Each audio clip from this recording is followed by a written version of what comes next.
मौलाना इमाम महदी साहब, मौजूद तौहीद ट्रस्ट के मुदीर रहमान साहब और इस जलसे के चीफ गेस्ट जनाब अशोक चौधरी साहब, मिनिस्टर गवर्नमेंट ऑफ बिहार, मौजूद हमारे माइनॉरिटी मिनिस्टर जमा खान साहब, मौजूद दिलीप जायसवाल जी, हमारे बीच कई एमएलएज हैं, अंजार नईमी साहब, इजहार असफी साहब, सऊद आलम साहब का भी नाम, इसके अलावा नौशाद साहब हैं, मुजाहिद साहब हैं, कमरुल हुदा साहब हैं, साथ ही रशीद साहब और जितने भी हाज़रीन हैं, आप सबों को इस मौके पे मुबारकबाद देना चाहता हूं और तौहीद ट्रस्ट को ख़ास करके मुबारकबाद के साथ साथ शुक्रिया अदा करना चाहता हूं कि किशनगंज जो तालीम के मामले में अभी भी हम लोग काफ़ी पिछड़े हैं और उनका जो जज्बा रहा है कई सालों से, उनके वालिद और उनके चचा जिन्होंने उनके साथ जो लोगों ने इतने सालों तक मेहनत की, उसको इस मौके पे सलाम और शुक्रिया भी अदा करना चाहता हूँ। और साथ ही आज के बिहार सरकार के सीनियर मोस्ट हमारे मंत्रियों में अशोक चौधरी जी पे भी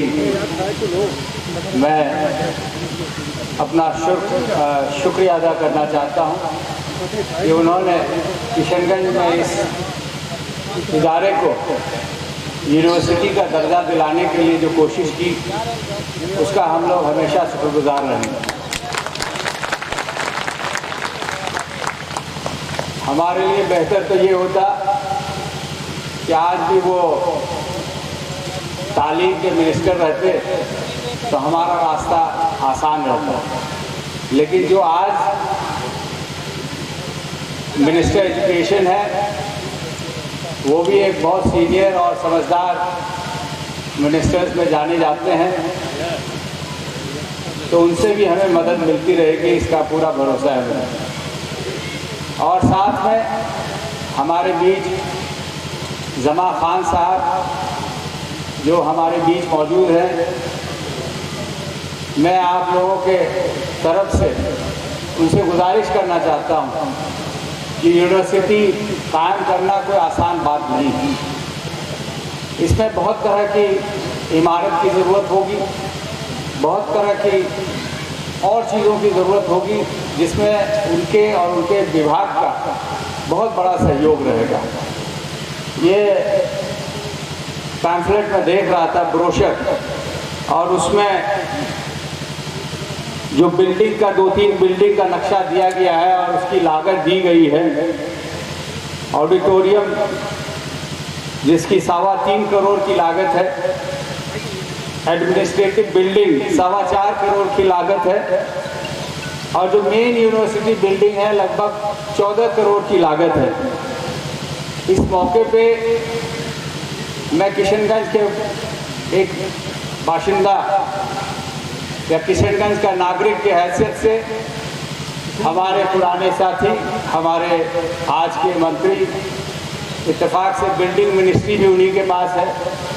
माननीय अशोक जी, आपसे गुजारिश करेंगे, ये बहुत छोटा सा रकम है, आपके तरफ से ताउन हो। मैं पूरा यकीन है जिस तरह से आपने किशनगंज के बारे में और ख़ास करके तौहीद अकेडमी के लिए जितना किया है, इस छोटे रकम में भी आपका पूरा योगदान रहेगा। हमारे बीच दिलीप जी हैं,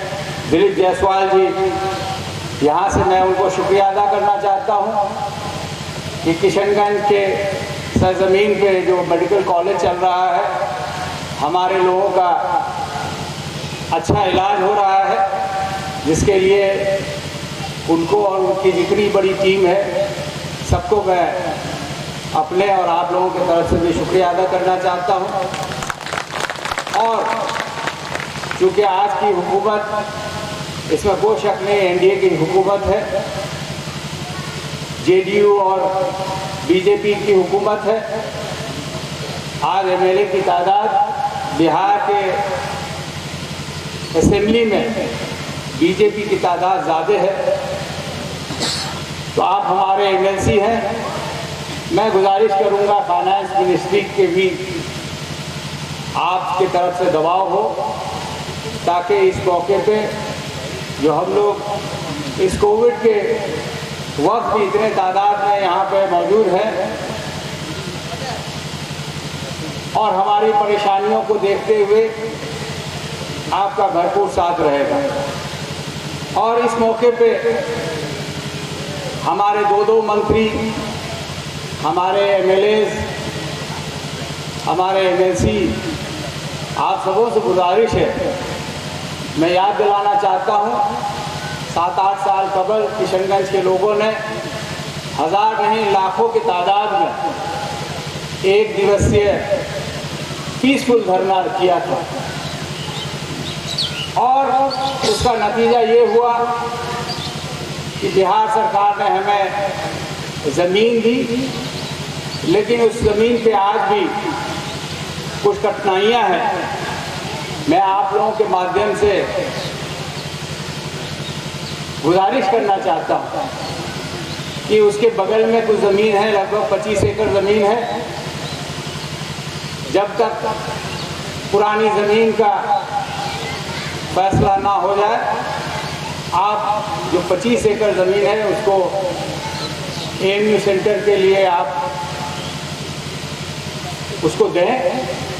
और मैं गुजारिश करना चाहता हूँ कि नीतीश जी ने जिस तरह एग्रीकल्चर कॉलेज हमारे यहाँ दिया, और भी कुछ कॉलेजेस आई हैं, चाहे टेक्निकल में आप आईटीआई की बात करें और कुछ कॉलेजेस हैं, तो हमारी गुजारिश होगी कि जो मनमोहन सिंह और सोनिया गांधी जी की जो कोशिश रही कि यहाँ पे अच्छे तालीम का मौका दिया जाए, और 8 साल के बाद भी हम लोग ज़्यादा आगे नहीं बढ़ पाए हैं, तो इस मौके पे मैं चाहूँगा दोनों हमारे आदरणीय मंत्री महोदय से और हमारे एमएलसी साहब और एमएलए लोगों से भी कि नीतीश जी तक ये बात हमारी ज़रूर पहुँचाएँ, यहाँ के लोगों की बात ज़रूर पहुँचाएँ, ताकि एएमयू की ज़मीन का जो मसला है वो मसला हल हो। और जिस तरह बाकी 2 सेंटर्स में तालीम अच्छी तरह चल रही है, हमारे यहाँ भी जल्द से जल्द तालीम शुरू हो। दोस्तों बुजुर्गों, मुझे अफसोस है कि अभी 2-4-5 मिनट में आप लोगों से मैं इजाज़त लूँगा, हमारे दोनों माननीय मंत्रियों से भी इजाज़त लूँगा, क्योंकि 4 बजे मुझे निकलना है। तो जब मुझे बताया गया मुफ्ती रहमान साहब की तरफ से कि आपको यहाँ आना है 11 बजे, तो मैंने सोचा 1 घंटे का प्रोग्राम होगा, लेकिन मुझे अंदाज़ा नहीं था ये प्रोग्राम मेरे ख्याल से 2 बजे से पहले ख़त्म नहीं होगा। इसलिए उसको देखते हुए हमने अपना जाने का वक्त ऐसा किया कि यहाँ भी हाजिर हो पाऊँ, और शाम को एक मीटिंग है मुझे दिल्ली में, उसमें भी शिरकत कर सकूँ। आप जानते हैं कि बगल में बंगाल में इलेक्शन है, तो कुछ मजबूरियाँ हैं, इसलिए